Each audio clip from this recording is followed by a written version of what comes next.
Bien.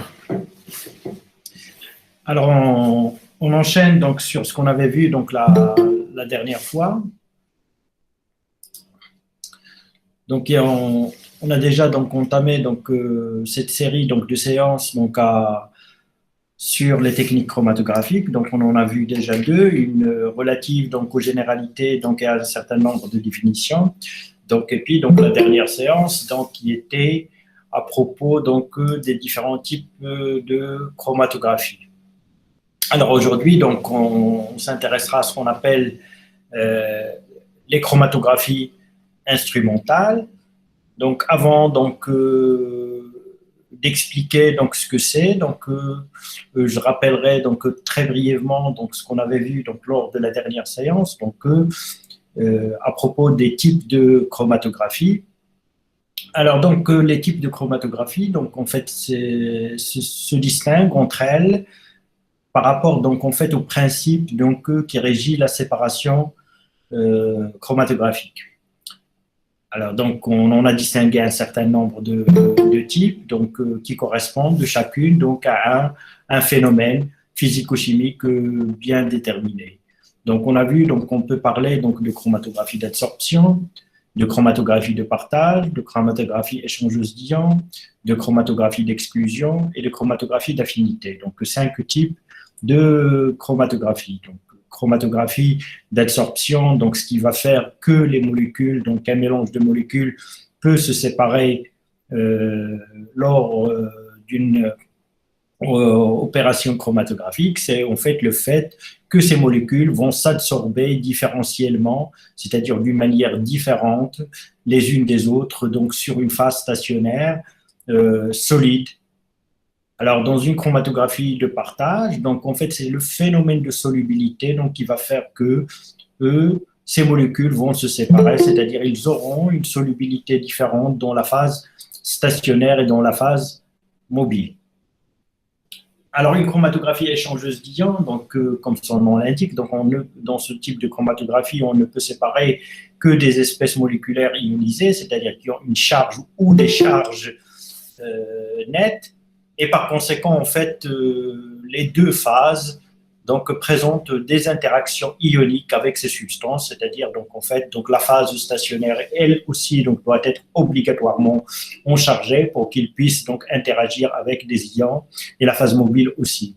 Alors par rapport à ça, donc ces phases stationnaires dans ce cas-là donc sont dites, on les appelle des résines. Donc et les chromatographies, on va en distinguer deux types, donc des échangeuses de cations et des échangeuses d'anions. Alors, une échangeuse de cations, donc, puisqu'il peut échanger des cations, c'est-à-dire prendre des cations, une phase stationnaire échangeuse de cations, donc il va prendre des cations et relâcher des cations, c'est qu'il est chargé négativement. Et une échangeuse d'anions, à l'inverse, donc c'est une résine chargée positivement. Bien. Alors après cela, donc on a parlé de chromatographie d'exclusion. Donc là, donc le principe, c'est un principe qui va rappeler ce qu'on a vu lors de la filtration. Donc d'ailleurs, on l'appelle filtration sur gel ou perméation sur gel,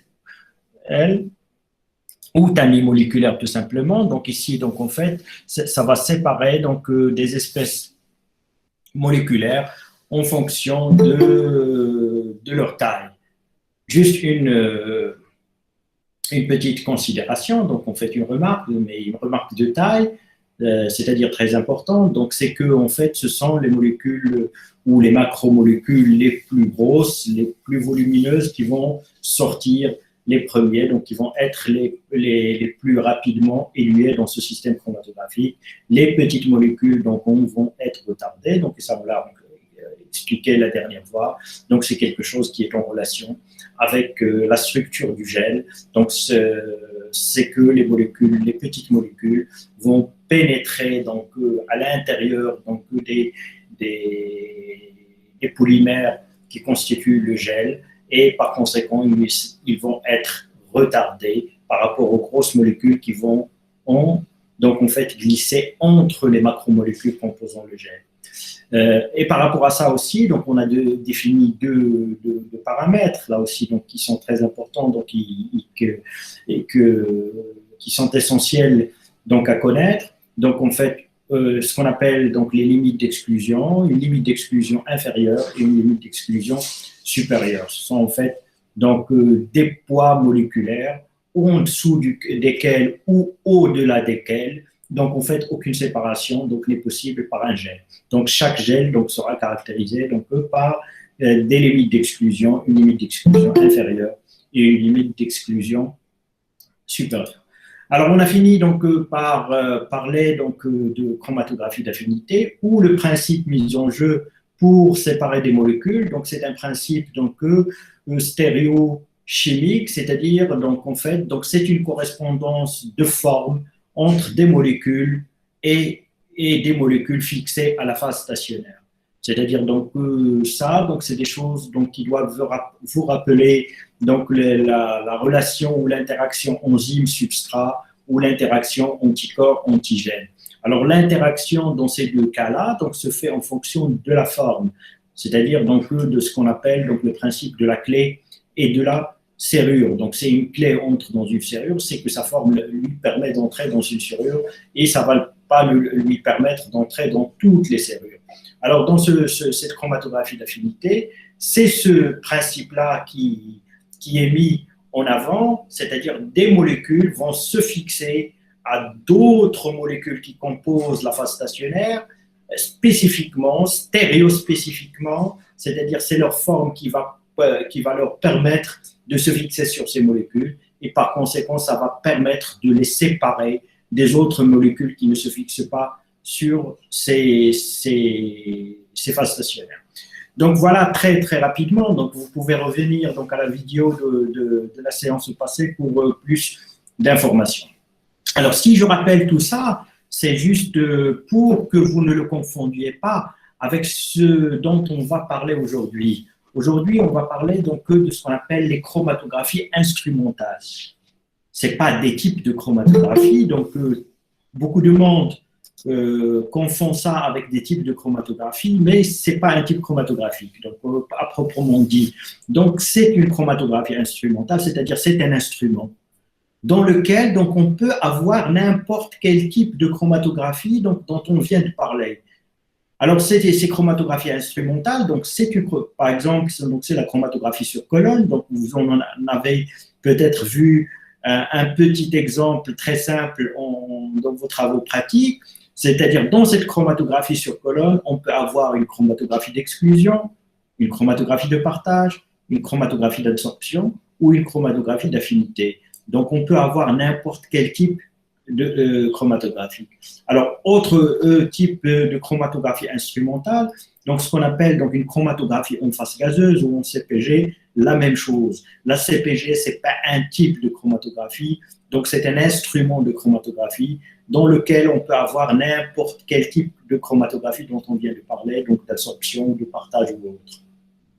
Alors la chromatographie haute performance ou haute pression également, et la chromatographie sur couche mince également. Alors donc ce sont ces types-là dont on va parler aujourd'hui. On va parler essentiellement de chromatographie en phase gazeuse, on va parler donc de chromatographie haute pression et de chromatographie sur couche mince. Alors, si vous vous rappelez donc ce que j'ai évoqué donc là lors de la première séance, donc en fait lors de cette séance-là, donc en fait j'ai déjà parlé donc des différents types de chromatographie, soit instrumentale ou autre, mais pas donc en les nommant, mais juste en spécifiant donc en fait le type de phase stationnaire et le type de phase mobile. Et si vous vous rappelez bien, donc en fait j'ai parlé déjà donc de la chromatographie en phase gazeuse en vous disant que à chaque fois que la phase mobile est un gaz, on parlera de chromatographie en phase gazeuse. Donc la définition de la chromatographie en phase gazeuse, donc c'est une chromatographie où dans la phase mobile est un gaz.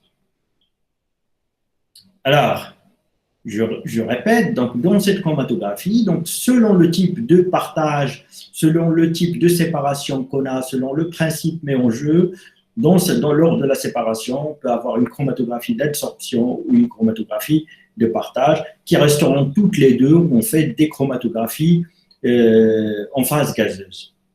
Alors, en chromatographie en phase gazeuse, donc en fait, je viens de le dire, donc la phase mobile, elle est, elle est gazeuse, donc c'est un gaz. La phase stationnaire, elle, ça peut être un liquide ou un solide. Alors, donc, là aussi, donc, lors de la première séance, donc, je vous ai bien expliqué donc, comment peut-on avoir une phase stationnaire, c'est-à-dire une phase qui ne bouge pas, mais qui est liquide. Alors, donc, c'est juste ce qu'on appelle un greffage, une fixation. Donc, c'est-à-dire, on va fixer des molécules qui sont liquides à la température de séparation, c'est-à-dire, donc, la température de séparation peut varier, mais à la température de séparation, donc, ces molécules sont liquides, mais ils sont fixés à un support hors solide. Alors, pour que vous puissiez donc un peu visualiser donc, comment c'est, donc en fait, rappelez-vous, donc je vous ai parlé donc de l'exemple du tapis. Un tapis, donc en fait, les fibres de laine qui dépassent d'un tapis, donc ce sont les molécules, donc ils bougent, donc c'est liquide. Ils peuvent bouger, donc ils ne sont pas donc fixes comme à l'état solide. Ils peuvent bouger, mais ils ne peuvent pas se déplacer parce qu'en fait, ils sont fixés donc à leur place. Donc, on dit qu'ils sont greffés. Alors maintenant, si vous enroulez un tapis pour en faire un cylindre, vous avez une phase stationnaire, liquide, mais qui est fixe. Donc, en fait, les molécules ne peuvent pas glisser, ne peuvent pas partir, ne peuvent pas couler les unes sur les autres parce qu'ils sont fixes à leur place. C'est comme ça qu'on obtient une phase stationnaire liquide. Alors, en chromatographie en phase gazeuse, donc je répète, donc on peut avoir donc soit une phase stationnaire liquide, donc soit une phase stationnaire solide. Mais quelle que soit la nature de la phase stationnaire, la phase mobile est toujours un gaz.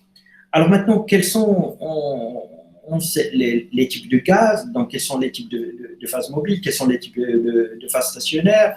Alors comment peut-on faire une analyse en CPG? C'est ce qu'on va essayer de voir donc le plus rapidement possible. Donc c'est juste pour avoir donc en fait les notions élémentaires nécessaires donc à nécessaires comme base pour la compréhension donc en fait ultérieure donc de ce que c'est que donc une chromatographie en phase gazeuse. Alors bien sûr aujourd'hui donc ce cours-là donc c'est pas un cours qui va vous rendre spécialiste donc de la chromatographie. Donc là on vous donne les notions vraiment de base pour pouvoir suivre ultérieurement. Donc si jamais, si d'aventure, donc quelques-uns d'entre vous donc poursuivront leurs études dans ce sens. Bien.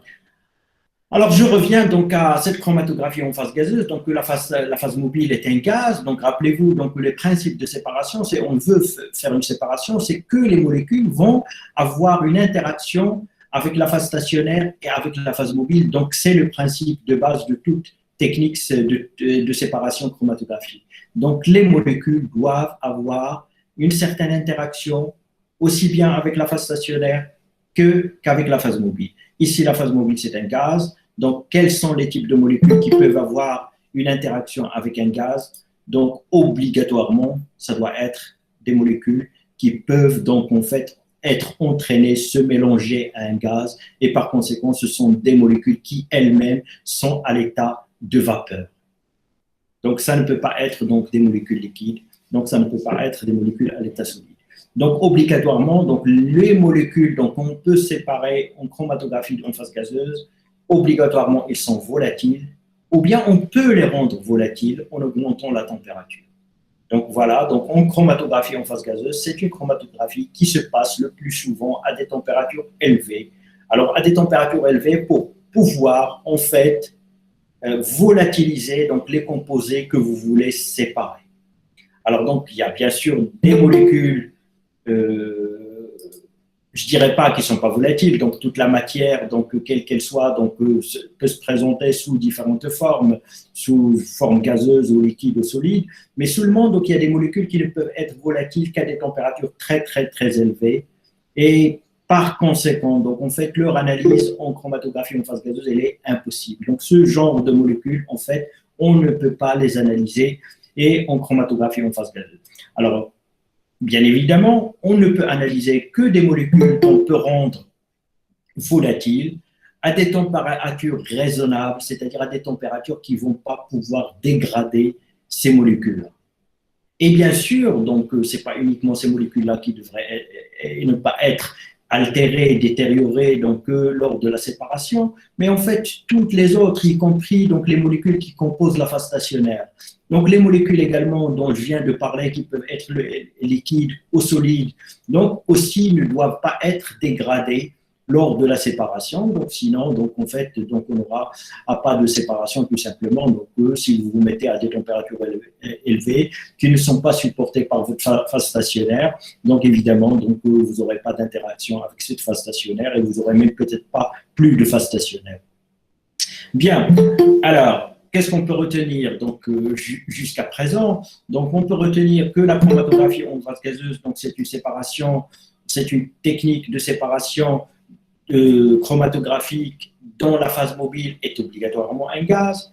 Et deuxièmement, donc c'est une technique chromatographique donc, qui le plus souvent donc, se déroule donc, à des températures relativement élevées, c'est-à-dire supérieures à la température, aux températures ambiantes, donc de l'ordre de 50, 60, 100 degrés, 160 degrés, donc 200 degrés, on peut aller donc, jusqu'à 250 degrés donc, pour certaines séparations, mais pratiquement pas au-delà. Donc, il n'existe pas de séparation chromatographique en phase gazeuse, donc à température supérieure à 250 degrés. Donc, deux éléments jusqu'à présent. Donc, la phase mobile, la nature de la phase mobile qui est un gaz. Deuxièmement, donc, en fait, la température élevée. Alors,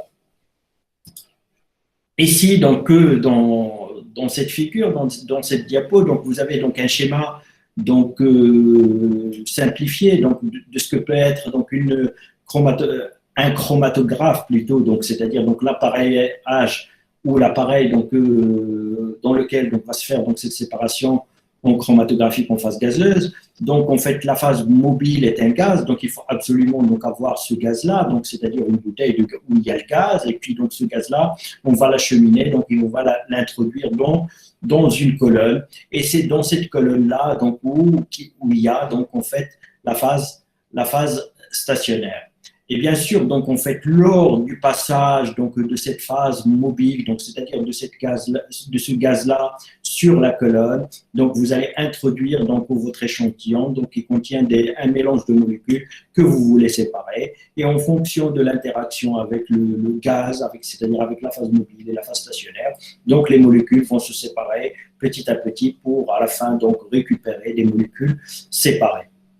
Alors, donc, le principe il reste le même, donc deux particularités. Donc, en fait, la phase mobile, c'est un gaz. Et puis, donc, en fait, cette colonne-là, c'est-à-dire la séparation, va se dérouler à une température élevée. Donc, en fait, cette colonne-là, on va la mettre dans ce qu'on appelle un four, c'est-à-dire donc un compartiment. Ici, dans la figure, vous le voyez. Donc, en fait, cette boîte-là dans laquelle donc, on va mettre donc, la colonne. Donc, on va donc élever sa température. Donc, on va pouvoir en fait élever sa température et régler sa température à la température qui va nous permettre cette séparation.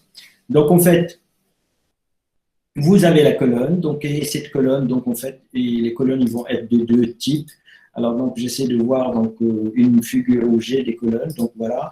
Donc, en fait, on peut avoir donc, soit des colonnes capillaires, donc on appelle capillaires, ou des colonnes remplies. Alors, maintenant, donc, en fait, toutes les séparations chromatographiques se font sur ce qu'on appelle des colonnes capillaires. Et si, donc, en fait, si vous ne voyez pas bien, donc, c'est très difficile donc, d'imaginer ce que c'est. Donc, si on ne connaît pas, donc juste à partir de cette photo, en fait, ici, donc c'est un enroulement. Donc, ce que vous voyez comme jaune, donc en fait, c'est un enroulement d'un fil. Ça apparaît comme un fil, donc on a enroulé donc des dizaines de fois, voire même des centaines de fois autour de ce cercle-là. Alors, donc, et par conséquent, c'est un fil très fin, capillaire. Donc, en fait, ça veut dire cheveux. Tout simplement, donc en fait, c'est un tube. Ce n'est pas un fil, mais c'est un tube creux qui peut être en verre ou en acier, donc, et qui est très, très, très fin. Et c'est à l'intérieur de ce tube-là qu'il va y avoir circulation de la phase mobile, c'est-à-dire du gaz.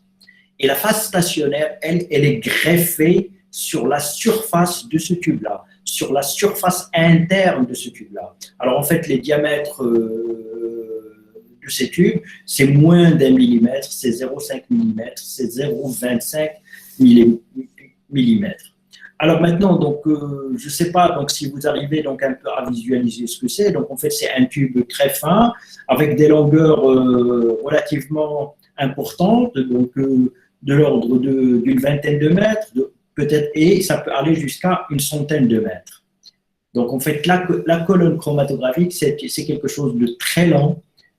Dans ce cas-là, donc je parle dans le cas de la chromatographie en phase gazeuse et dans le cas des colonnes capillaires. Donc c'est quelque chose d'extrêmement, de relativement lent.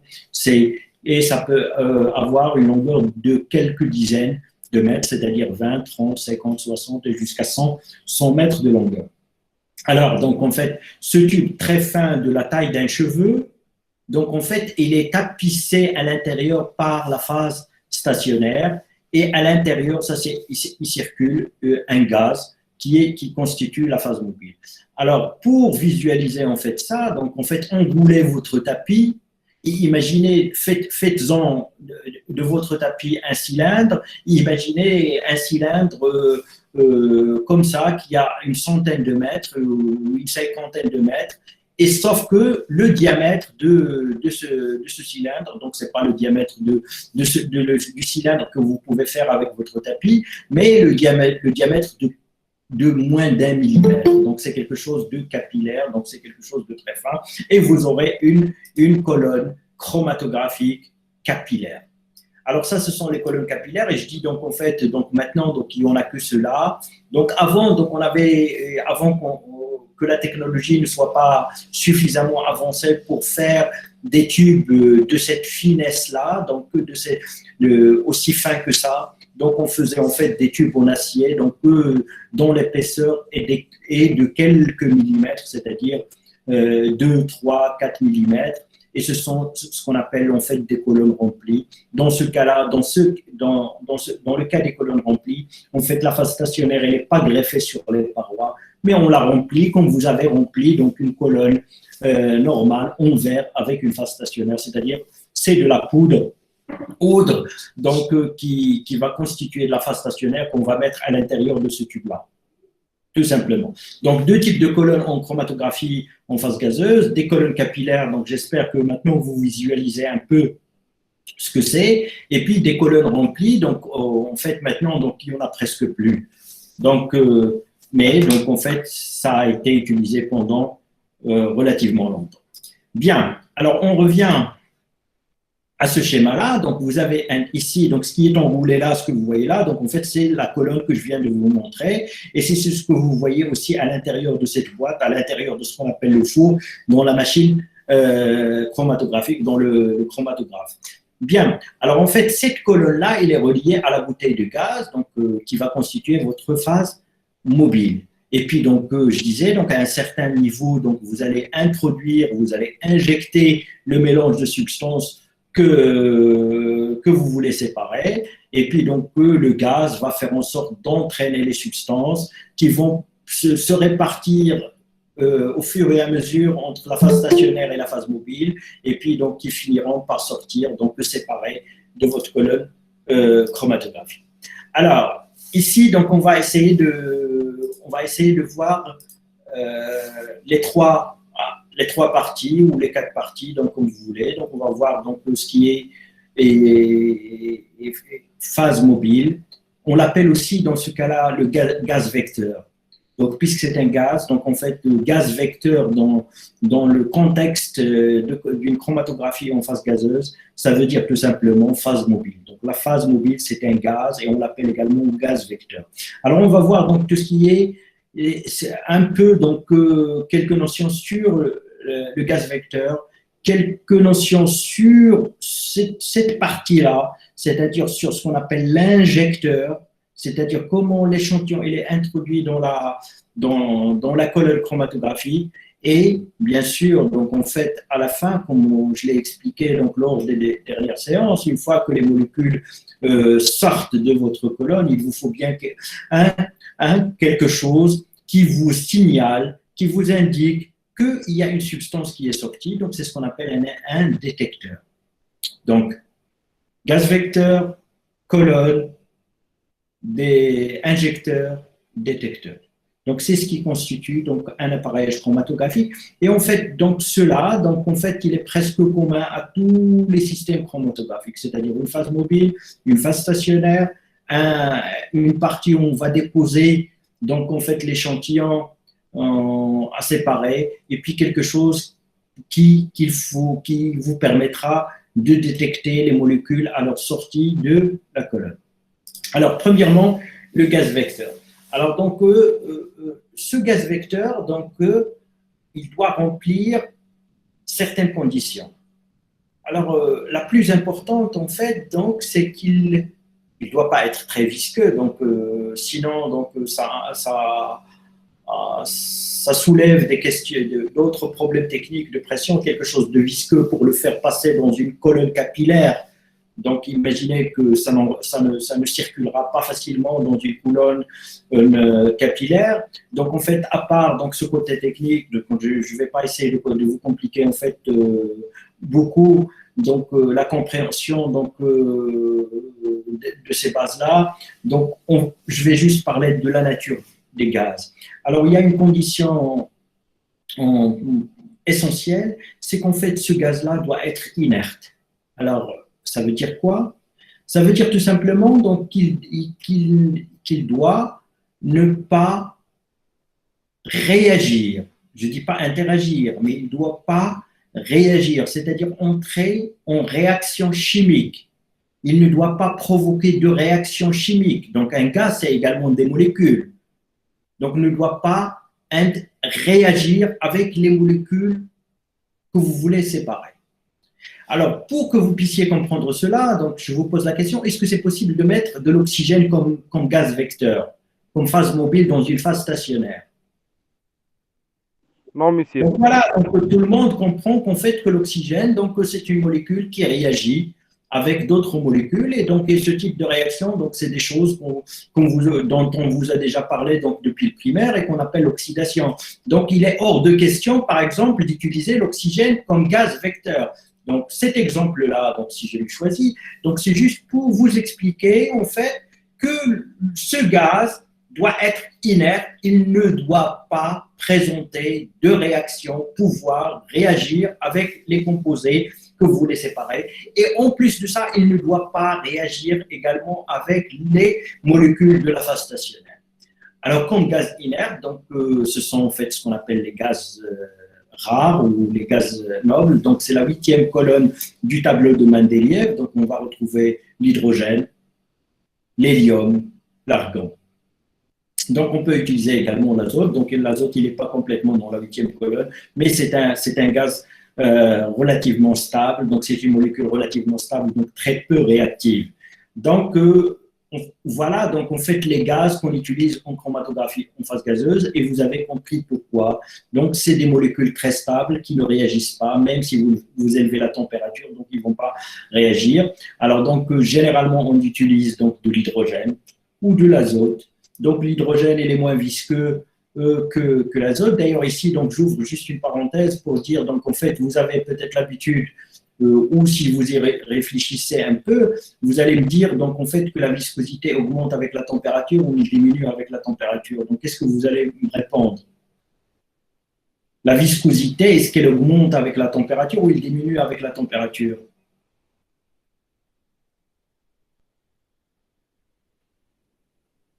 Il diminue. Il diminue avec la température. S'il vous plaît, une personne à la fois, donc il y a beaucoup d'écho. Oui? Il diminue avec la température. Donc voilà, donc en fait, si je vous pose la question là, c'est pour que vous ne fassiez pas l'erreur. Oui, pour tous les liquides, donc en fait, la viscosité diminue avec la température. Donc si vous augmentez la température du miel, donc il va devenir plus fluide. Donc si vous augmentez la température de l'huile, donc il va couler beaucoup plus facilement, donc c'est-à-dire il va devenir moins visqueuse. Oui, pour les liquides, mais pour tout ce qui est gaz, c'est l'inverse. Alors la viscosité d'un gaz, il augmente avec la température. Alors, donc, voilà, donc ça c'est juste une parenthèse, donc vous pouvez le noter dans un petit coin dans votre tête, vous en aurez peut-être besoin ultérieurement, donc le jour où vous aurez à approfondir vos connaissances en chromatographie en phase gazeuse. Bien, alors, les gaz qu'on appelle des gaz vecteurs en phase mobile, en chromatographie et en phase gazeuse, en fait, ça doit être des gaz inertes, donc qui ne réagissent pas avec les molécules à séparer, donc qui ne réagissent pas avec les molécules qui constituent la phase stationnaire. Généralement, c'est de l'hydrogène, de l'azote, de l'hélium ou de l'argon. Alors, ce qui est le plus utilisé, c'est de l'hydrogène parce que tout simplement, c'est le moins cher. Alors, on préfère aussi donc l'hydrogène à l'azote parce qu'en fait, l'hydrogène, il est beaucoup plus fluide, moins visqueux que l'azote, surtout à des températures élevées. Bien. Alors, on revient à ce schéma-là. Donc, on fait des colonnes, donc on en a parlé, donc des colonnes capillaires remplies. Alors, je reviens à ce schéma-là. Alors, ici, donc, dans cette bouteille-là, donc, on les bonbonnes de gaz que vous avez chez vous, donc, qui contiennent du butane et qui servent à la cuisson dans vos cuisines. Donc, c'est à peu près la même chose. Vous avez des bouteilles de gaz donc, dans lesquelles donc, vous avez soit de l'hydrogène, soit de l'hélium, soit de l'argon. Et donc, en fait, vous allez faire couler ce gaz dans des tuyaux donc jusqu'à votre colonne chromatographique et vous allez mettre donc en fait le mélange, on parle d'injection, donc vous allez injecter le mélange donc des substances à séparer dans votre colonne. Alors, donc ce mélange, donc généralement vous allez l'injecter donc à l'état liquide, c'est-à-dire c'est une solution que vous allez injecter. C'est quelque chose que vous allez récupérer, par exemple, dans un extrait et que vous allez récupérer dans un solvant. Donc, c'est une solution et que vous allez donc mettre dans votre colonne. Donc, c'est pas des gaz. C'est pas des gaz que vous allez mettre. Vous pouvez aussi analyser des gaz, donc c'est pas un problème. Mais là, donc c'est juste le plus souvent ce qu'on introduit dans la colonne chromatographique, c'est un liquide. Alors, il faudra se débrouiller pour que ça passe instantanément à l'état de gaz. C'est-à-dire il faudra que toutes vos molécules passent instantanément à l'état de gaz. Alors imaginez donc si vous les mettez, donc, et puis donc, le mélange de molécules que vous voulez séparer, donc en fait donc, ils ne passent pas toutes en phase gazeuse en même temps, c'est-à-dire il y en a qui sont volatiles rapidement et puis on va attendre 5 minutes et puis donc d'autres se volatiliseront et ainsi de suite.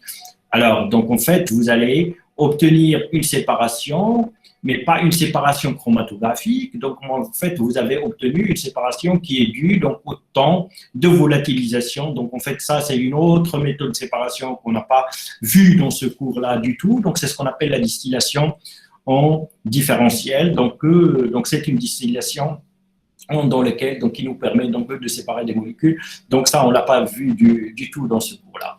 Alors donc vous avez peut-être compris donc qu'il faut une volatilisation instantanée des molécules. Donc comment on peut-on obtenir ça?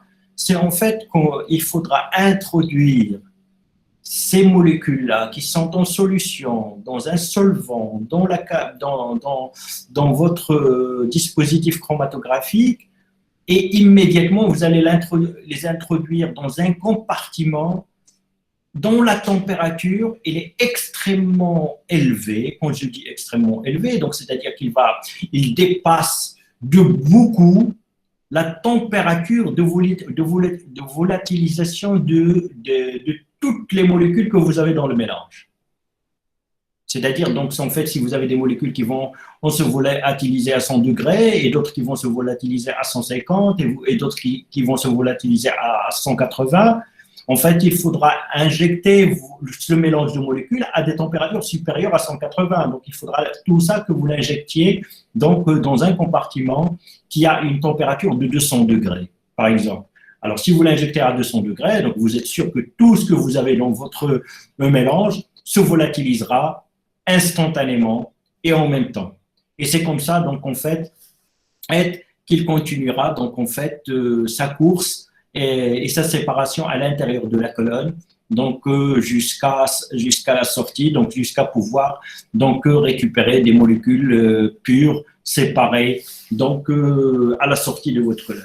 Donc en fait cette partie de l'appareil c'est ce qu'on appelle l'injecteur. Alors donc vous avez ici un injecteur, un dispositif qu'on appelle injecteur, et c'est un dispositif donc en fait qui est maintenu à une température élevée, dépassant la température de volatilisation de toutes les molécules, donc en fait de 40 jusqu'à 50 degrés. C'est-à-dire c'est la molécule la moins volatile dans votre mélange va se volatiliser à 200 degrés, la température de l'injecteur donc, va se situer à une température supérieure à cette température, donc de moins 30 degrés à 50 degrés, c'est-à-dire votre injecteur, il faudra le mettre à 230 ou à 250 degrés. Bien, alors après donc, cette volatilisation, donc en fait les molécules sont entraînées par le gaz vecteur et ils vont commencer à interagir avec la phase stationnaire d'une manière différentielle, donc en fait jusqu'à la séparation, quand on a expliqué dans le cas de toutes les chromatographies, donc c'est le principe général des chromatographies. Alors je reviens à cet exemple de tapis. Alors vous avez enroulé votre tapis, donc vous en avez fait une colonne chromatographique, donc vous avez amené des molécules qui sont solubles dans l'eau, donc vous les avez évaporées instantanément à l'entrée de votre cylindre de tapis. Et après, donc en fait, le gaz vecteur va les introduire donc, dans votre cylindre de tapis et ils vont commencer à se solubiliser ou à s'absorber d'une manière différentielle, c'est-à-dire chaque molécule selon ses caractéristiques et selon son affinité vis-à-vis de la phase stationnaire et de la phase mobile. Donc, et c'est comme ça que ça va se faire la séparation.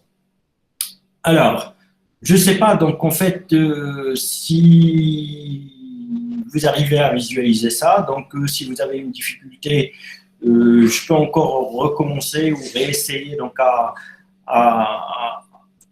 vous décrire donc ce phénomène.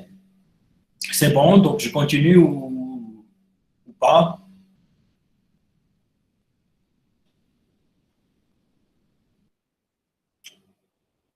Bien. Alors, je continue, donc c'est assez...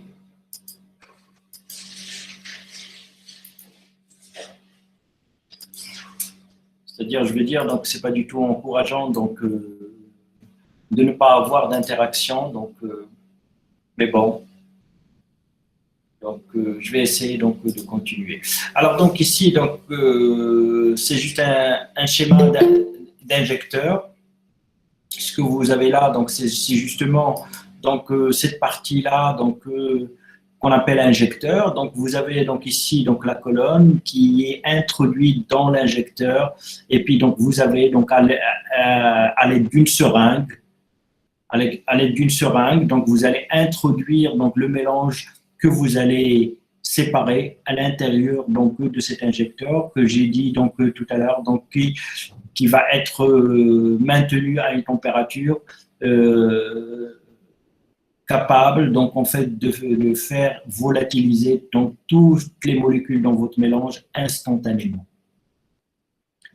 Alors donc deux types d'injecteurs donc là aussi donc ce qu'on appelle des injecteurs split ou splitless. Donc split en anglais ça veut dire diviseur tout simplement. Donc en français aussi donc ça se dit comme ça, donc des injecteurs diviseurs et des injecteurs non diviseurs. Alors, bon, si vous avez envie de retenir un peu donc, à quoi ça correspond, un injecteur diviseur, c'est tout simplement un injecteur qui va diviser donc, en fait, ce que vous avez injecté là-dedans et il va le diviser de telle manière qu'une petite partie va partir dans la colonne et la majeure partie, donc il va être juste éliminé. Alors, un injecteur non diviseur, c'est-à-dire tout ce que vous injectez, tout ce que vous avez dans votre seringue, il va partir dans la colonne. Donc, en fait, ça, c'est un petit détail. Donc, pour ceux qui ont envie d'en apprendre un peu plus, donc deux types d'injecteurs, un injecteur split et un injecteur splitless. Bien. Alors, les colonnes, on en a parlé, donc des colonnes capillaires, donc je vous ai expliqué ce que c'est, donc il y a des colonnes remplies également, donc en fait c'est des variantes de colonnes, mais actuellement, donc on utilise surtout des colonnes capillaires. Alors donc la phase stationnaire, donc en fait je vous ai dit donc il est souvent liquide dans le cas des colonnes capillaires. Donc, c'est souvent une phase stationnaire liquide. Donc, qu'est-ce que ça veut dire? Ça veut dire que les molécules sont des liquides à la température de la séparation. Et comment sont-elles liquides et ils ne se déplacent pas? C'est qu'elles sont greffées, c'est qu'ils sont fixés sur le support de la colonne.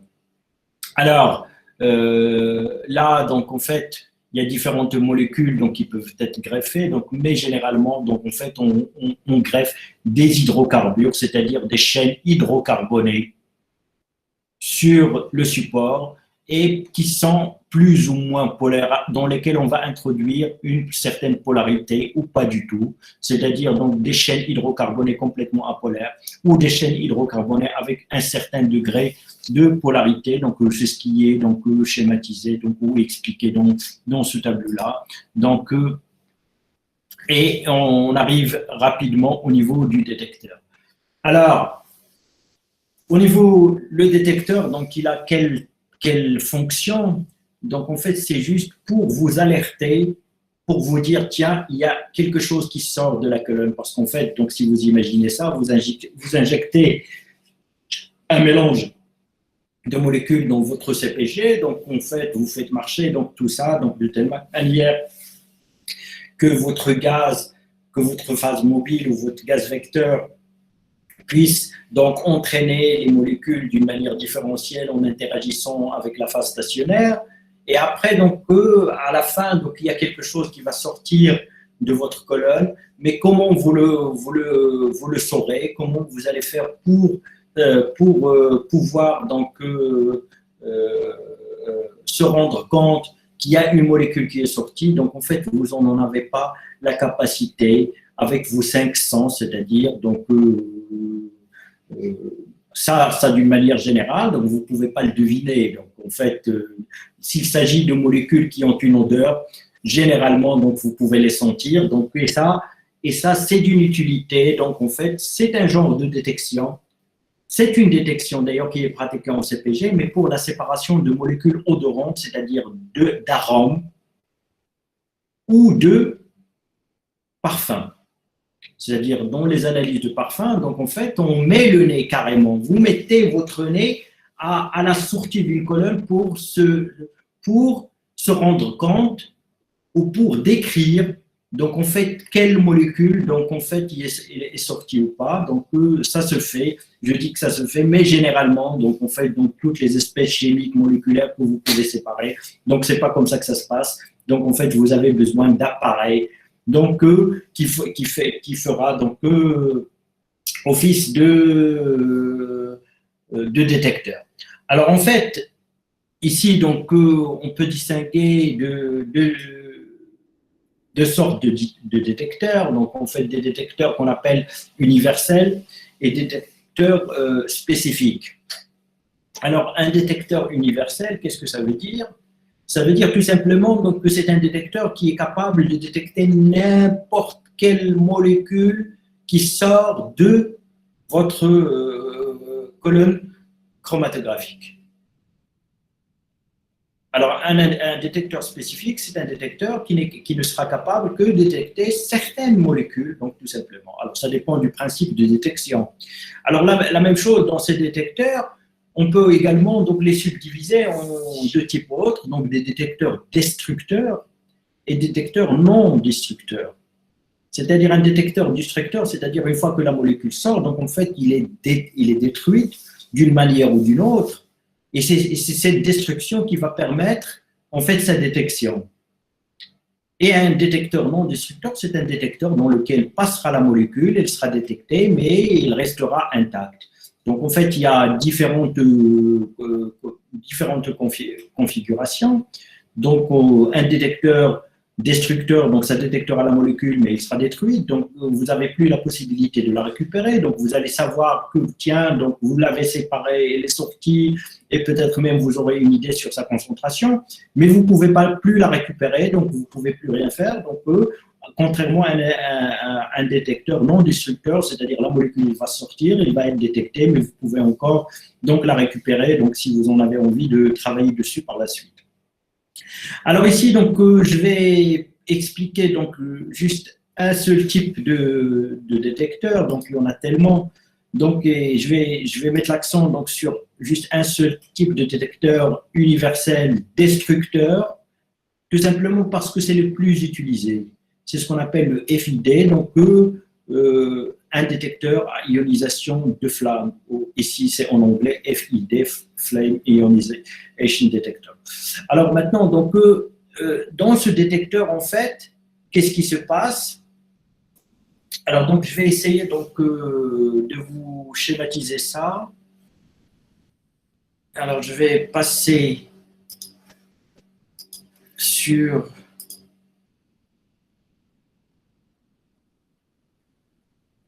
Alors, je vais arrêter cette présentation pour partir sur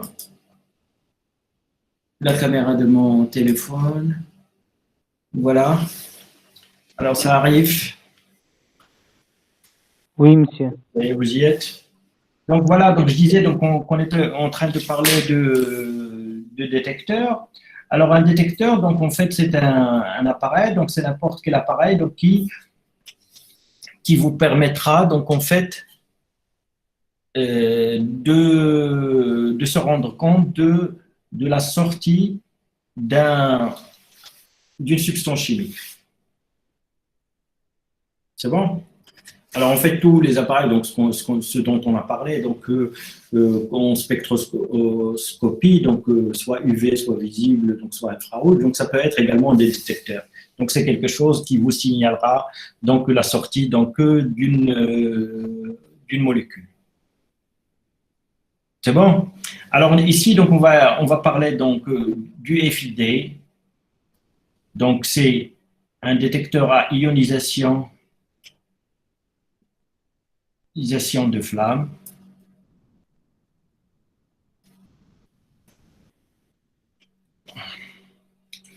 Alors, c'est un détecteur destructeur, mais universel. Alors, le principe, c'est quoi? C'est que vous avez une flamme et votre colonne, la sortie de votre colonne, donc il est juste au-dessus de la flamme. C'est-à-dire tout ce qui sort de votre colonne, il va être brûlé par cette flamme. Alors, brûler des molécules organiques, donc ça formera des ions. Donc, de la matière organique brûlée, donc dans un état de combustion, donc eux forment des ions. Alors, et c'est là le principe, c'est-à-dire ici, vous aurez à chaque sortie de quelque chose, vous aurez des ions. Alors, ces ions-là, ils vont se disperser entre deux électrodes, tout simplement. Entre deux électrodes.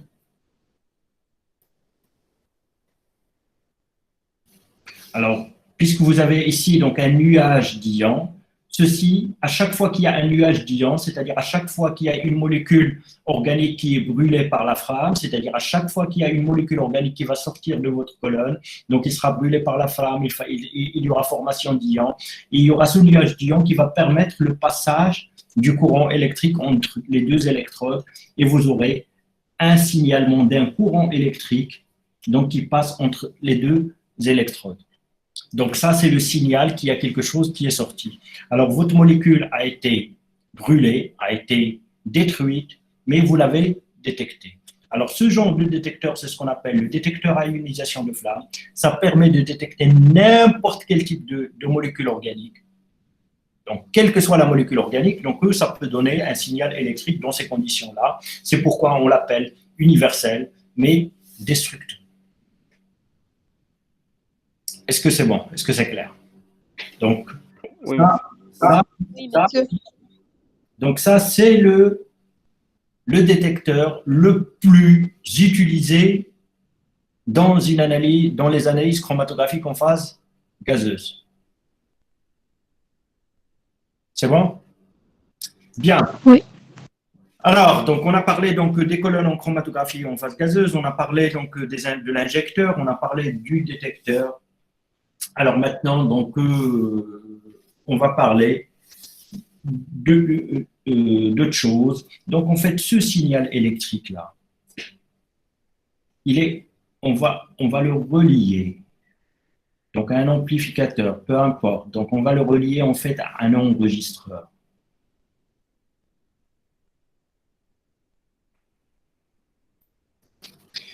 Alors, qu'est-ce que vous aurez? Vous aurez un signal de base, c'est-à-dire lorsqu'il n'y a rien qui passe. Et puis à chaque fois qu'il y a quelque chose qui sort, il y a le signal électrique qui augmente d'intensité, et puis la concentration ou la quantité des molécules vont commencer à diminuer, donc qui sort va diminuer jusqu'à ce qu'il n'y en ait plus. Et on continue. Et à un certain moment, il y a quelque chose d'autre qui sort de la même manière. Et après, vous aurez quelque chose d'autre, et ainsi de suite. Je ne sais pas si vous voyez ce que je dessine. Oui, monsieur. Donc voilà, Oui, monsieur. vous aurez un enregistrement de cette sorte-là. C'est ce qu'on appelle un chromatogramme.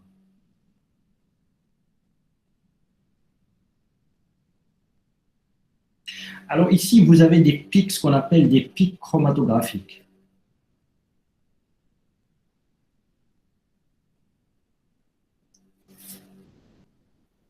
Et en fait, chaque pic, si vous avez une bonne séparation, chaque pic va correspondre à une substance.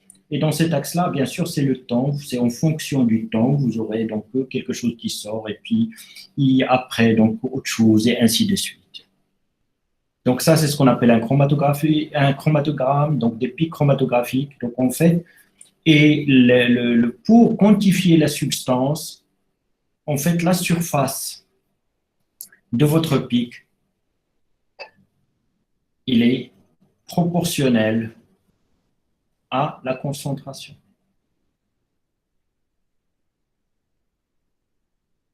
La surface ou l'air, donc il est proportionnel à la concentration. Alors, pour avoir la surface de ce pic-là, généralement, on considère que c'est des triangles. On considère que c'est des triangles et on fait calculer la surface d'un triangle. Je suppose que vous savez faire. Oui ou non? Non? Si vous ne savez pas, donc vous retournez donc à vos cahiers de primaire ou de collège, non mais surtout au primaire, donc et vous allez savoir comment donc on calcule la surface des pics. Alors donc en fait, je dis que la surface des pics, elle est proportionnelle à la concentration, c'est-à-dire le pic qui a la plus grande surface, ça signifie tout simplement que c'est la substance qui est la plus présente dans votre mélange. Alors maintenant, donc après, donc il y a pour la quantification. Donc ça c'est l'enregistrement, donc on en a parlé. Et puis donc après, donc il y a ce qu'on appelle la quantification.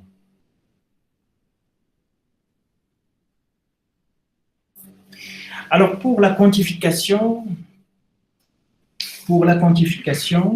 en fait, il y a deux manières. Donc il y a soit une quantification relative,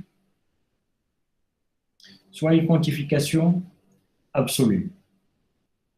Alors, relative, ça veut dire quoi?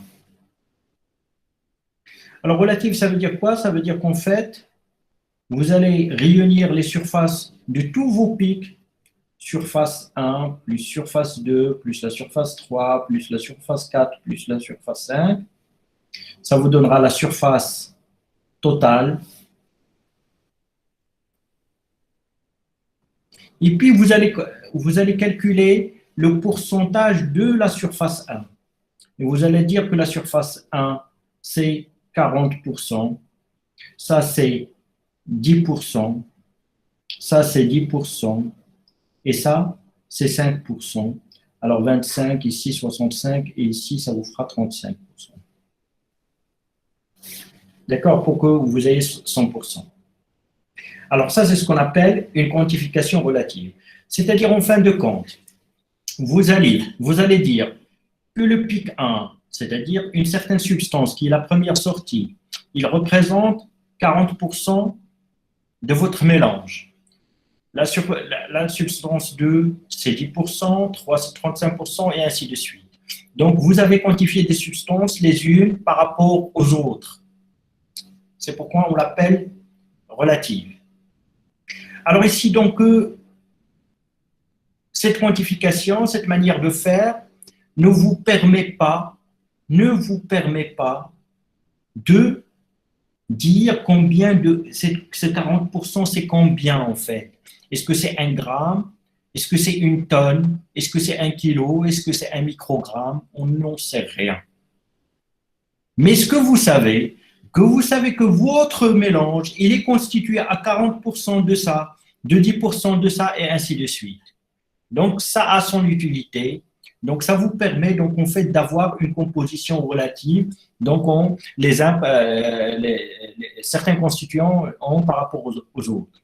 Mais ça ne vous dit pas combien de votre substance vous avez. Alors maintenant, pour avoir ce qu'on appelle une quantification absolue, donc en fait, on introduit, donc c'est une autre manière de faire, mais j'espère que vous allez le comprendre facilement, c'est qu'en fait, on va introduire ce qu'on appelle un étalon interne.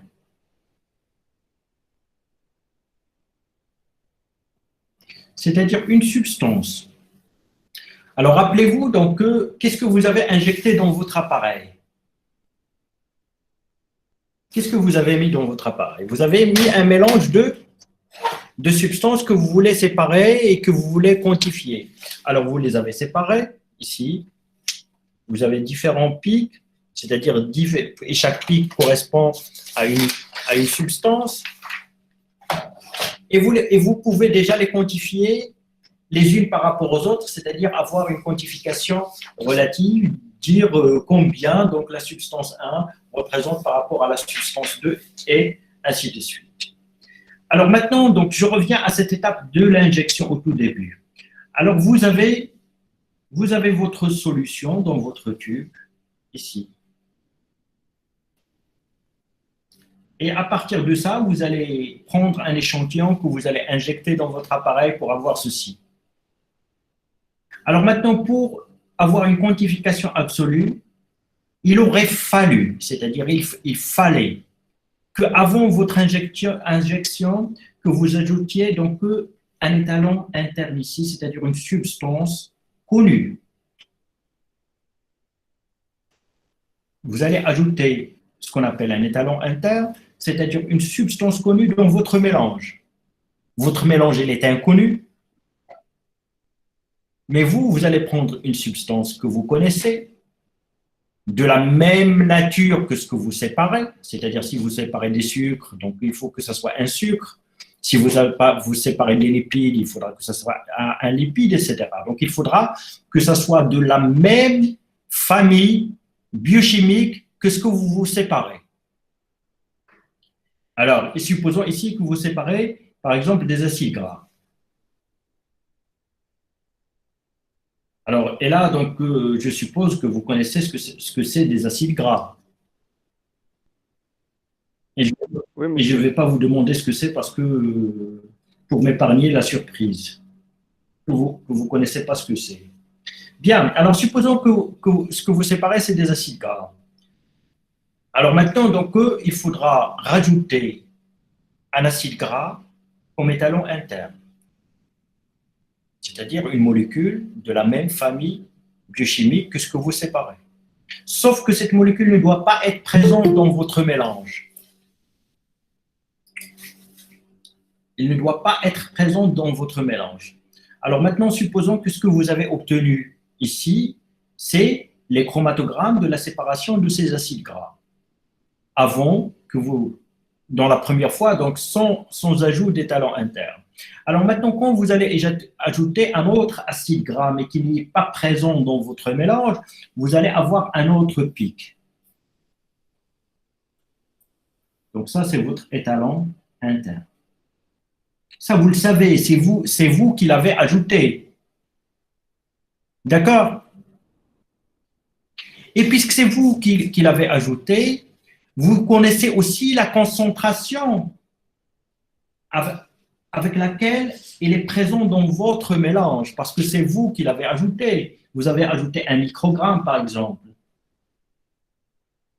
Donc, vous savez que cette quantité, ce composé, il est présent dans votre solution à 1 microgramme par ml, par exemple, ou par 100 ml, peu importe, à une certaine concentration. C'est vous qui faites cette manipulation, donc vous savez ce que vous faites, vous connaissez les quantités que vous avez ajoutées. Alors, dans ce cas de figure, qu'est-ce que vous obtenez? Vous obtenez un chromatogramme avec un pic que vous connaissez. Et avec un pic dont vous connaissez également la concentration. Alors là, ça devient facile.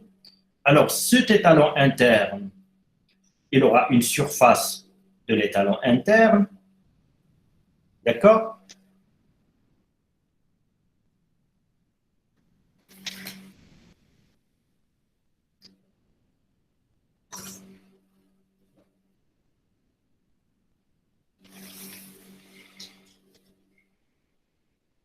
C'est bon? Alors, c'est ce qu'on appelle un étalon interne, c'est-à-dire une substance externe à votre mélange que vous avez ajouté à une concentration déterminée dans votre mélange. Donc, il aura, après séparation, une surface.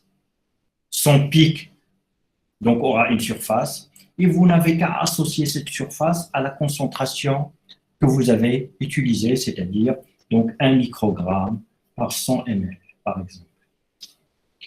Et de la même manière, vous allez calculer par une règle de 3 toute simple.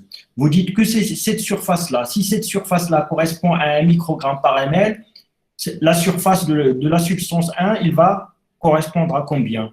Donc la surface de la substance 1, il va correspondre à X microgrammes.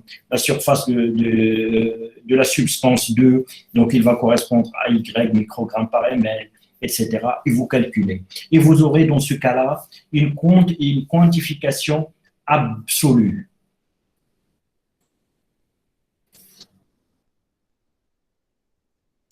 Est-ce que c'est clair? Oui, monsieur. Oui, monsieur. Oui. Très bien. Alors, si c'est clair, donc c'est parfait. Donc, c'est comme ça. Donc, il reste quelques éclaircissements donc, et quelques détails après donc, concernant ces étalons internes. Donc, mais bon, donc, je n'entre pas beaucoup plus que ça en détail. Donc, vous avez compris donc, comment on obtient un chromatogramme, à quoi ça correspondent ces pics-là, pourquoi on obtient ces pics-là.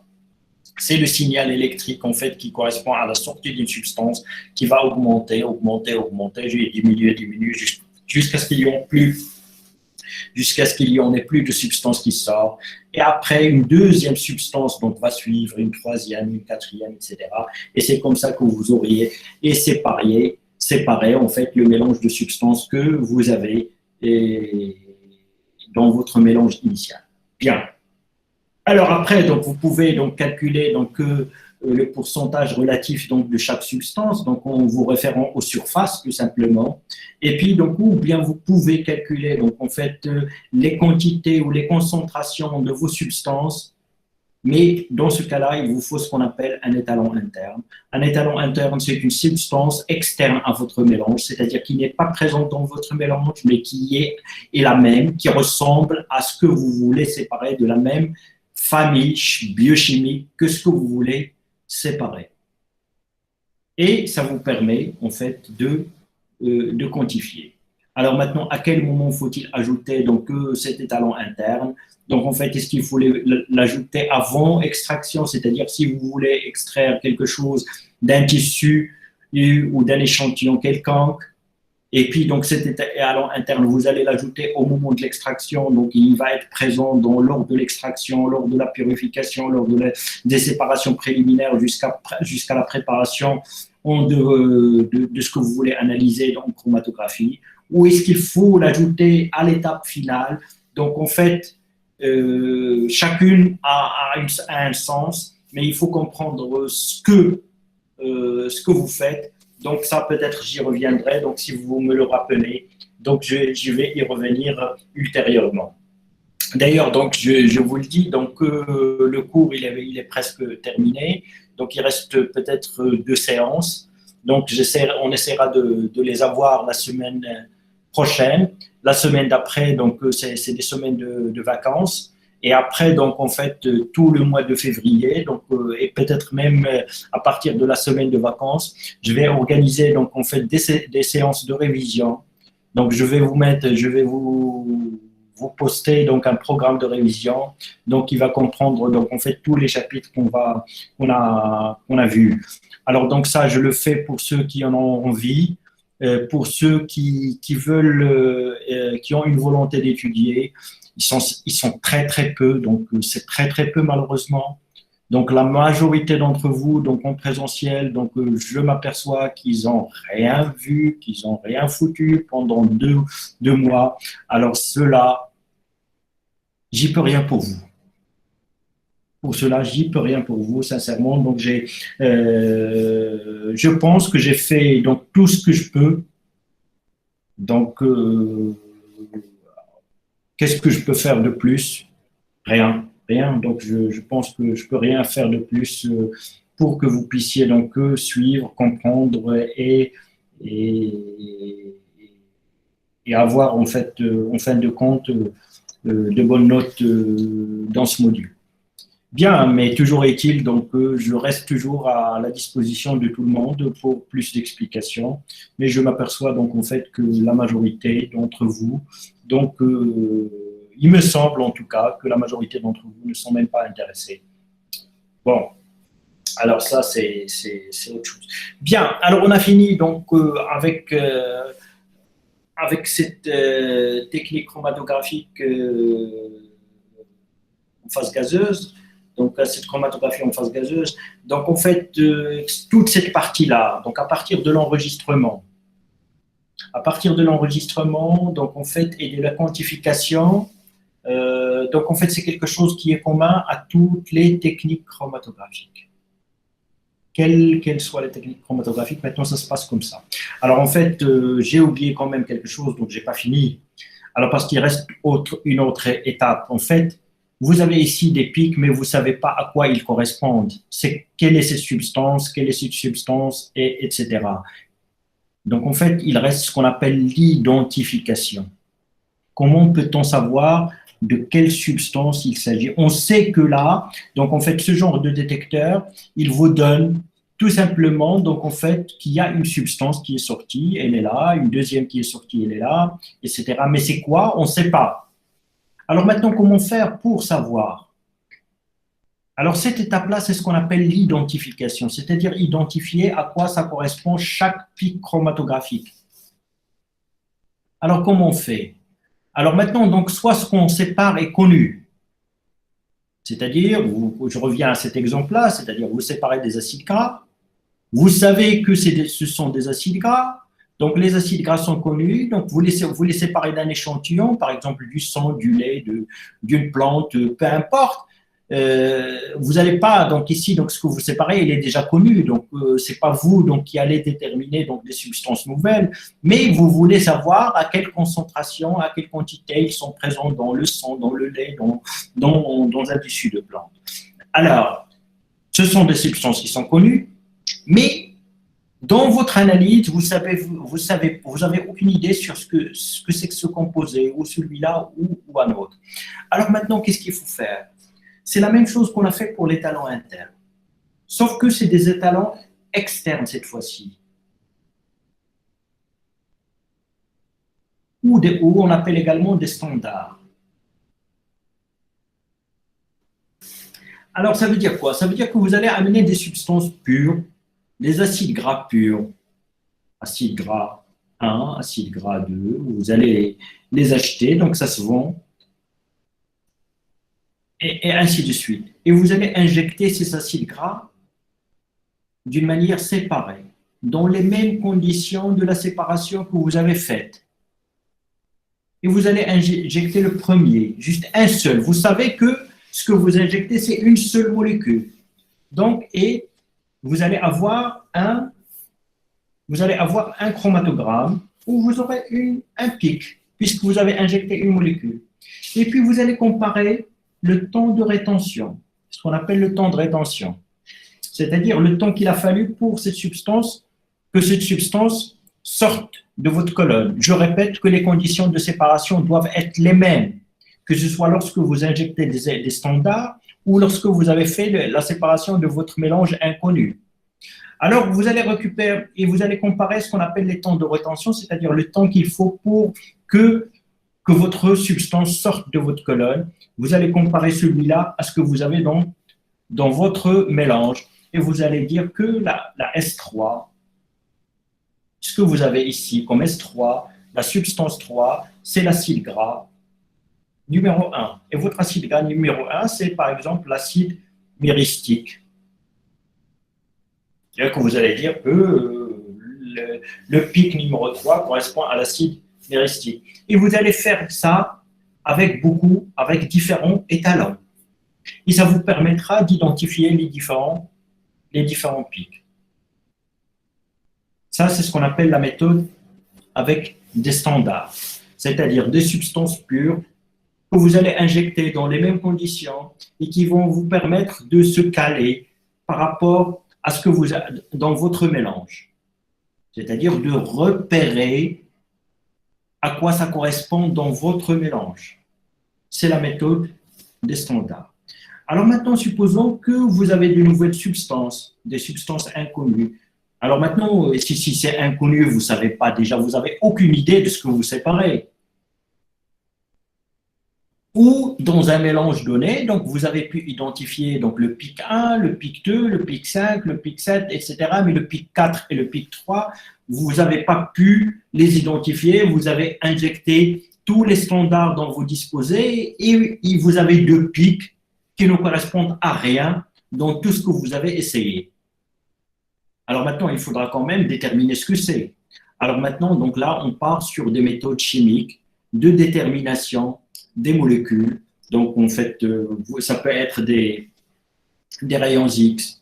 Donc, ça peut être de la spectroscopie de masse. On n'en a pas vu donc, dans nos cours. Ça peut être d'autres méthodes qui vont vous donner une idée sur ce que c'est comme molécule. Alors, la plus utilisée, c'est ce qu'on appelle la spectroscopie de masse.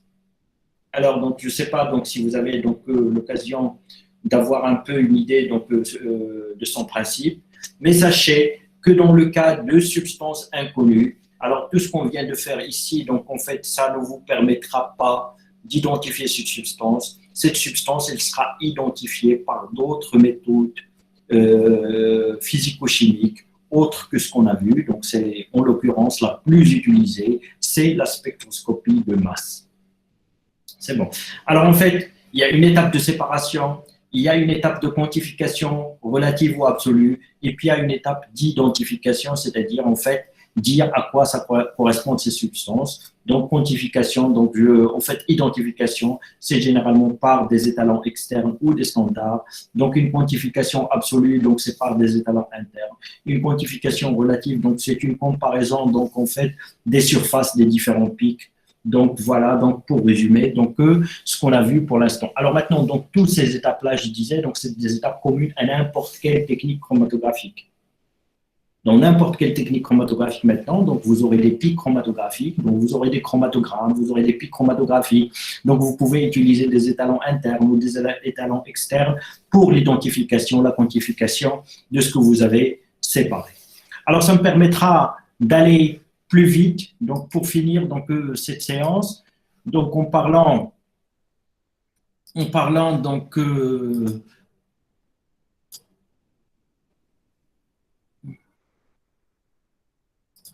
alors, donc, j'ai perdu. Donc, voilà. Alors,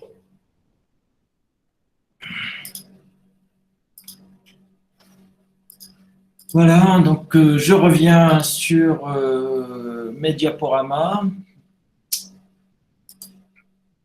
Alors, donc, je vais passer très rapidement sur les deux autres techniques parce qu'en fait, il y a un ensemble de choses que j'ai traitées là en détail, donc qui vont revenir dans ces techniques-là. Alors, donc, premièrement, donc, je vais vous expliquer le plus simplement possible donc, ce qu'on appelle une chromatographie haute performance. Donc, c'est une chromatographie liquide-liquide, c'est-à-dire la phase stationnaire peut être liquide et la phase mobile peut être liquide. Alors, donc, haute performance, ça se dit également haute pression. Alors ici, la phase mobile, c'est plus un gaz, donc c'est un solvant liquide. Donc, c'est des séparations qui se déroulent à des températures relativement basses, donc qui ne dépassent pas souvent 40 degrés. Donc, c'est des températures ambiantes jusqu'à 40-45 degrés maximum. Et la phase mobile, c'est un solvant ou c'est un mélange de solvants. Alors, pourquoi il est dit haute performance ou haute pression? Alors, pour la simple raison qu'en fait que dans les colonnes utilisées, donc en fait, il y a tellement de phases stationnaires en fait que la phase mobile ne peut pas s'écouler à pression atmosphérique. C'est-à-dire, si vous versez donc, ce solvant dans ces colonnes-là, donc il ne va pas pouvoir pénétrer dans la phase stationnaire. Pourquoi il ne peut pas pénétrer dans la phase stationnaire? Parce que la phase stationnaire elle-même, il est impacté dans ces colonnes sous pression. C'est-à-dire, prenez un tube d'acier, prenez un tube en acier, mettez dedans une poudre que vous allez considérer comme étant votre phase stationnaire. Alors maintenant, donc, si vous mettez cette poudre-là, vous versez donc, de l'eau, par exemple, ou un solvant dedans, il va s'écouler. Alors, mais si vous compactez cette poudre-là, c'est-à-dire si vous introduisez donc, cette poudre-là avec de la pression dans ce tube d'acier, ça vous permettra tout d'abord de mettre beaucoup de poudre.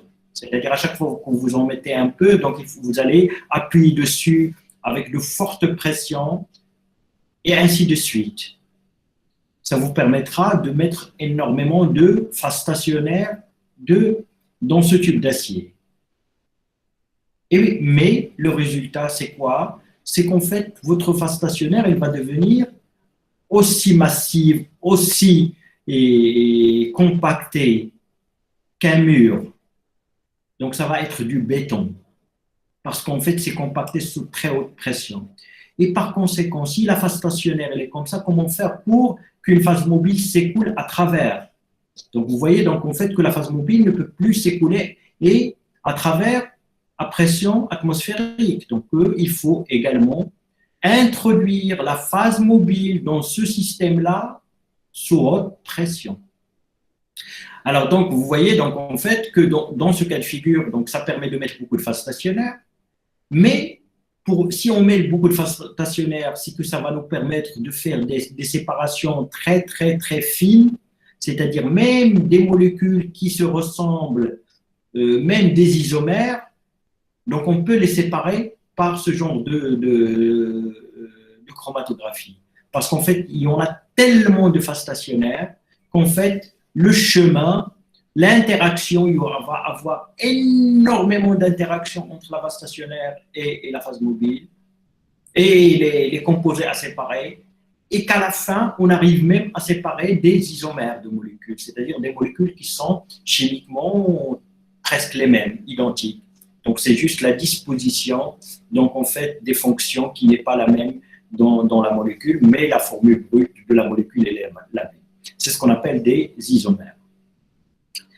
Alors, donc, dans ce cas, pour atteindre donc, une aussi bonne séparation et une aussi fine séparation, il faut souvent de grandes quantités de phases stationnaires. Alors, si vous les mettez dans des colonnes normales, je vais dire, donc il vous faut donc des hauteurs de colonnes énormes, c'est-à-dire il vous faudra des colonnes qui mesurent 3 mètres, 4 mètres de hauteur. Alors, ça se faisait un peu comme ça au début, c'est-à-dire au début, donc avant l'invention donc de la chromatographie haute pression ou haute performance, en fait, dans les laboratoires, vous allez trouver des colonnes qui ont des hauteurs de 2 mètres ou d'1,5 mètre. Il faut monter sur des échelles pour déposer sur ces colonnes, donc parce qu'il faut séparer des molécules très très très proches chimiquement. Alors maintenant, donc en fait, ce qu'il faut imaginer, il faut imaginer juste toute cette phase stationnaire qui était dans une colonne qui mesure 2 mètres, qu'il faudra appuyer dessus avec des pressions énormes pour que ça tienne dans une colonne de 25 cm ou de 20 cm de hauteur. Si vous compactez tout ça pour que ça tienne sur 20 cm de hauteur, c'est que vous allez avoir une phase stationnaire qui est sous forme de, qui rappelle du béton.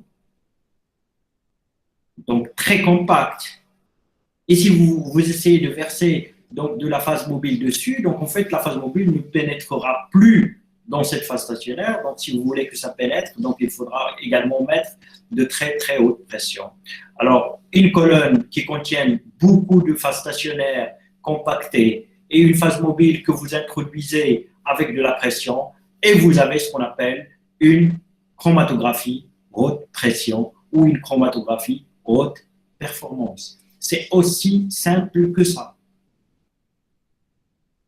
Alors, vous avez compris l'utilité. L'utilité, c'est que ça permet de séparer des molécules très, très, très proches chimiquement. Ça permet de faire des séparations très fines. Alors, le reste, c'est la même chose que je viens d'expliquer. Donc, vous aurez un injecteur, c'est-à-dire quelque part où vous allez injecter le mélange que vous voulez séparer dans la colonne, et vous aurez des détecteurs, sauf que dans ce cas-là, la phase mobile est un liquide. C'est-à-dire, quand je dis c'est un liquide, ça peut être un solvant pur, oui, ça peut être, et c'est le cas général, ça peut être un mélange de solvants. Et que la séparation peut se faire en isocratique ou en programmation. Isocratique, ça veut dire que vous avez la même phase mobile du début jusqu'à la fin de la séparation. Quand je dis la même phase mobile, c'est-à-dire soit le même solvant, soit le même mélange de solvants, c'est-à-dire vous avez mis 30% d'eau ou 20% d'éthanol, etc. Donc le même mélange, c'est la même composition de la phase mobile du début de la séparation jusqu'à la fin. C'est ce qu'on appelle l'isocratique. Ou bien en programmation, c'est-à-dire vous allez même changer de composition de phase mobile au cours de l'analyse, c'est-à-dire pendant les 10 premières minutes, vous allez travailler avec une phase mobile et après, donc, 10 minutes, vous allez travailler avec une autre phase mobile qui est complètement différente ou qui est modifiée, donc une phase mobile modifiée par rapport à la première. Donc, isocratique ou en programmation, mais dans tous les cas, donc c'est à des températures basses. Mais dans tous les cas, la phase mobile, c'est un liquide, c'est-à-dire un solvant ou un mélange de solvants. Et dans tous les cas, donc, en fait, tout ça se fait sous haute pression, c'est-à-dire c'est avec des pressions élevées qu'on va introduire la phase mobile dans la phase stationnaire. Le reste, alors maintenant le reste, tout ce qui concerne l'injection, il y aura un injecteur, bien sûr, donc il ne sera pas mis à des températures élevées comme on vient de voir en CPG, parce qu'il n'est pas question ici que les molécules soient volatiles. Donc, on veut quand même les garder sous forme liquide, on ne veut pas les volatiliser, donc inutile donc d'élever la température de l'injecteur. Mais vous aurez un injecteur. Et on parle ici de boucle d'injection, donc pour trop de détails techniques, donc ce n'est pas la peine de rentrer dedans. Mais sachez que vous avez un injecteur et également vous avez un détecteur. Alors ici, donc, les détecteurs, donc, puisque la phase mobile, donc, c'est un liquide, c'est un solvant, c'est un mélange de solvants. Alors maintenant, c'est quelque chose que vous pouvez, par exemple, faire passer dans un spectrophotomètre pour mesurer la densité optique et ça va être un détecteur. C'est quelque chose que vous pouvez introduire dans un réfractomètre et mesurer l'indice de réfraction. Et si l'indice de réfraction change, c'est que vous avez des molécules dans votre phase mobile, c'est-à-dire vous avez quelque chose qui sort de votre colonne. Et on se débrouillera de la même manière pour que tout ça se transforme en un signal électrique pour avoir, donc, comme je viens de vous l'expliquer, pour avoir des pics chromatographiques. Et une fois que vous avez les pics chromatographiques, le reste est identique, c'est-à-dire une quantification partielle ou une quantification absolue et une identification par des standards ou une identification par des méthodes physico-chimiques. Donc, c'est quelque chose qui est identique et qui est commun à toutes les techniques chromatographiques, comme je viens de vous expliquer. Alors, bien, peut-être juste ici aussi, donc, une petite précision donc, à noter. Dans les phases stationnaires, en chromatographie haute performance, en chromatographie, on l'appelle chromatographie liquide haute performance. Donc, en fait, ils peuvent être de deux natures. Donc, vous allez entendre parler, donc, en fait, d'une phase normale ou d'une phase inverse, tout simplement. Alors, qu'est-ce que ça signifie une phase stationnaire normale? Qu'est-ce que ça signifie une phase stationnaire inverse? Une phase stationnaire normale, donc, c'est une phase qui est polaire, tout simplement. Normale, c'est polaire. Et inverse, c'est-à-dire qu'elle est apolaire. Point. Parce qu'en fait, normal, c'est ce qu'on a commencé à faire au tout début. C'est pourquoi on l'appelle normal. Alors, c'est souvent de la silice ou de l'alumine polaire, qui a des groupements polaires. Alors après, donc, les technologies donc, se sont développées et on a su, et on est arrivé donc à greffer des molécules apolaires sur la silice. Et quand cette silice greffée est utilisée comme phase stationnaire, on l'appelle inverse tout simplement. C'est-à-dire il est plus polaire, il est devenu apolaire, donc il est inverse. Donc deux phases stationnaires normales, c'est que la phase stationnaire elle est polaire. Inverse, c'est qu'on a greffé dessus donc des molécules apolaires, donc généralement des hydrocarbures. Alors c'est ce que vous avez dans les autres. Ici, donc, en fait, les détecteurs, c'est comme je viens de dire, donc ça peut être des spectrophotomètres ou des spectrofluoromètres ou des réfractomètres pour mesurer l'indice de réfraction. Alors, je vais finir par ce qu'on appelle les chromatographies de surface ou sur couche mince. Alors ça aussi, donc peut-être vous l'avez déjà vu, donc vous savez ce que c'est. Donc c'est quelque chose qui va ressembler à une feuille. Alors cette feuille, ça peut être une feuille d'aluminium, ou une feuille juste de plastique, ou une feuille de verre sur laquelle vous avez étalé, sur laquelle est étalée une phase stationnaire. Ça peut être aussi juste du papier. Et donc, tout ce genre de chromatographie où vous avez une phase stationnaire sur une surface plane, on les appelle des chromatographies de surface ou des chromatographies sur couche mince. Alors ici, donc c'est ce que vous avez dans cette figure-là. Donc vous avez donc une feuille, donc ça peut être comme j'ai dit donc du verre, de l'aluminium, du plastique, peu importe, ou juste une feuille de papier. Sur cette feuille, vous avez donc une phase stationnaire, c'est-à-dire des molécules qui ont été étalées donc sur cette feuille et qui vont servir de phase stationnaire. Et puis vous allez déposer votre mélange directement sur la feuille, donc à un certain niveau, au niveau de la feuille, sur une ligne que vous auriez tracée préalablement sur votre feuille. Vous allez introduire donc votre feuille donc, dans une cuve chromatographique, ce qu'on appelle une cuve chromatographique, c'est-à-dire dans cette cuve-là, donc c'est ce que vous voyez ici en bleu, c'est un solvant ou un mélange de solvants qui vont servir comme phase mobile. Alors ce liquide-là, il va imprégner votre feuille, il va monter, c'est-à-dire il va mouiller, donc votre feuille va devenir de plus en plus mouillée, donc il va monter dans votre feuille par capillarité de plus en plus, et en montant, il va entraîner le mélange de substances que vous avez déposées sur cette ligne-là. Donc, et on monte en plus en progressant sur votre feuille, sur votre couche mince, donc vous aurez une séparation, vous aurez des molécules qui se séparent. Vous aurez des choses qui vont se séparer. Alors ici, vous avez des pigments, vous avez des choses qui sont colorées, vous les voyez, mais de la même manière donc, que j'ai expliqué auparavant, donc la majorité des molécules ne sont pas colorées, donc ce n'est pas des pigments. Donc si vous séparez des sucres, des acides aminés, des acides nucléiques, des protéines, ce que vous voulez, donc vous n'allez pas pouvoir les voir, les visualiser parce qu'ils n'ont aucune couleur, donc ils n'interagissent pas obligatoirement donc, avec les rayonnements donc en fait de la lumière visible. Donc vous n'allez rien voir.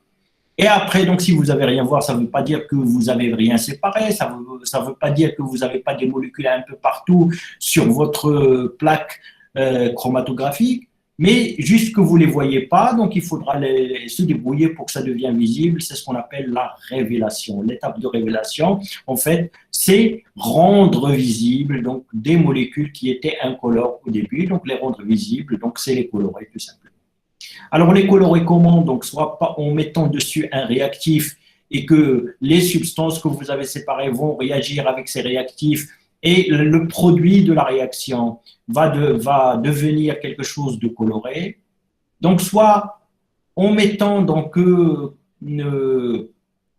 votre plaque donc, dans un milieu qui permettra donc, en fait, d'oxyder les molécules s'il s'agit de molécules oxydables organiques et en fixant l'oxygène et en les oxydant, donc en fait, ils vont en développer, ils vont devenir colorés. Donc, c'est généralement ça, c'est fait par des acides. Tout simplement, si vous mettez donc votre plaque chromatographique, ou si vous la pulvérisez avec un acide, donc vous allez voir des taches, c'est-à-dire donc là où donc en fait vos molécules ont été oxydées. Alors, ou bien donc vous allez mettre donc dessus, donc s'il s'agit de molécules organiques là aussi, donc vous pouvez mettre des vapeurs d'iode. L'iode va se fixer donc sur les doubles liaisons des molécules organiques. Donc, et ça va le rendre visible. Alors, dans ce cas-là, donc, en fait, soit vous mettez des réactifs, donc, soit vous carbonisez donc, par des acides, donc, soit vous mettez donc, de l'iode donc, qui vous permettra donc, une visualisation donc, des différentes tâches. Je suppose que ça, vous l'avez vu donc, déjà dans vos TP. Oui ou non?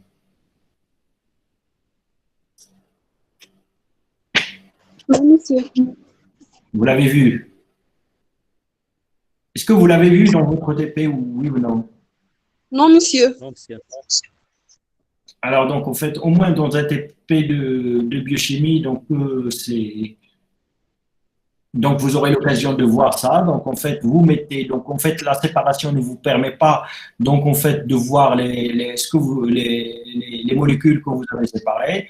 Donc, il faut absolument donc, passer à la révélation. Alors, la révélation peut se faire de différentes manières. Donc, soit mettre un réactif spécifique, c'est-à-dire une substance qui va réagir avec des molécules spécifiquement dans votre mélange et le produit de la réaction, donc, c'est quelque chose de coloré. Donc, par exemple, si vous séparez des acides aminés, vous pouvez mettre de l'anénidrine, donc l'anénidrine donc réagir avec les acides aminés, donc, et le produit donc de cette réaction on devient visible.